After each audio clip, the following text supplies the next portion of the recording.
ঠিক 4 দিন পর বাবাইদা বলল পড়ার ব্যাচে, হ্যাঁ রে অন্বেষা, তুই তো পুরবীর পাড়া থেকে আসছিস। ও কিছুদিন হলো আসছে না কেন রে, কিছু জানিস? জানি না দাদা, তবে যা শুনলাম ওর নাকি ভীষণ জ্বর। জ্বর হয়েছে? আচ্ছা, আজ পড়িয়ে একবার যাবো ওর বাড়িতে। পুরবীর বাড়ি বাবাইদা পড়িয়ে ওঠার পর পৌঁছলো। পুরবী ঘরে একা শুয়ে আছে। বাবাইদা পুরবীর মাকে ডাকলো, ডেকে বলল, ওর কি হয়েছে, দুদিন ধরে পড়তে যায়নি কেন?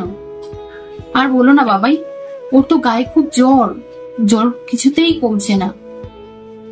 সেদিন আবার ছাতা নিয়ে যেতে ভুলে গেছিল। সেদিন ও বৃষ্টিতে ভিজে ভিজে এসেছিল। সে কি, ও ভিজে ভিজে এসেছে? হ্যাঁ, পুরো ভিজে স্নান করে ঘরে ঢুকলো। ঘরে গিয়ে পুরবী জ্বরের ঘরে কি সব বকছে। তখন বাবাইদা পুরবীর মাথায় হাত বুলিয়ে বলল, হ্যাঁ রে, তোকে যে ছাতাটা দিলাম তুই সেটা না খাটিয়ে বৃষ্টিতে ভিজিয়ে এলি কেন? ভালোবাসার জিনিস কি ভেজাতে ভালো লাগে বাবাইদা? তোমার দেওয়া ভালোবাসার জিনিস বৃষ্টিতে ভেজালে আমার কষ্ট হবে। বাবাইদা যেটা অনুমান করেছিল সেটা বুঝতে আর দেরি হলো না। পুরবী তাকে ভালোবাসে, আর এই ভালোবাসার জন্যই তার যত পাগলামি। বৃষ্টি ভিজে ছাতা ব্যাগে ঢুকিয়ে সে নাকি বাড়ি এসছে।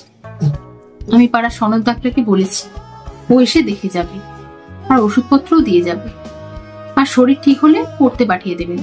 ওকে যেন বলবেন না আমি এসেছিলাম। বেশ, ঠিক আছে। 3 দিন পরে পড়তে এসে পড়ানোর ছুটির পর বাবাইদা পুরবীকে ডেকে বলল, আজকেও কি ছাতাটা না খাটিয়ে যাবি, না ভালোবাসার মানুষের দেওয়া ছাতা ব্যাগে রেখে ভিজে ভিজে বাড়ি যাবি? না মানে বাবাইদা, ঠিক বুঝলাম না। সেদিন তো ছাতাটা খাটিয়ে গেছিলাম। ছাতাটা খাটিয়ে গেলে ভিজতিস না, আর জ্বরটাও আসতো না। আসলে বাবাইদা, আমি তোমাকে মাথা হিট করে ভালোবাসিস, তাই তো? একটা কথা বলি শোন, তুই আমার থেকে অনেক অনেক ছোট, তবুও তোকে বলি, তোর বাবা তোকে কষ্ট করে পড়াচ্ছেন, আর তুইও কিন্তু সব জানিস। তুই এগুলো কি বলছিস? এই বয়সটা প্রেম ভালোবাসা করার বয়স নয়, নিজেকে তৈরি করার বয়স। একটা প্রজাপতির পিছনে না ছুটে একটু কষ্ট করে বাগানটা তৈরি কর, তখন দেখবি তোর পেছনে হাজার হাজার প্রজাপতি ছুটছে। বাবাইদা জানি, আর এটাও জানি আমি তোমাকে পেতাম না, কিন্তু সারা জীবন পাশে থেকো বাবাইদা।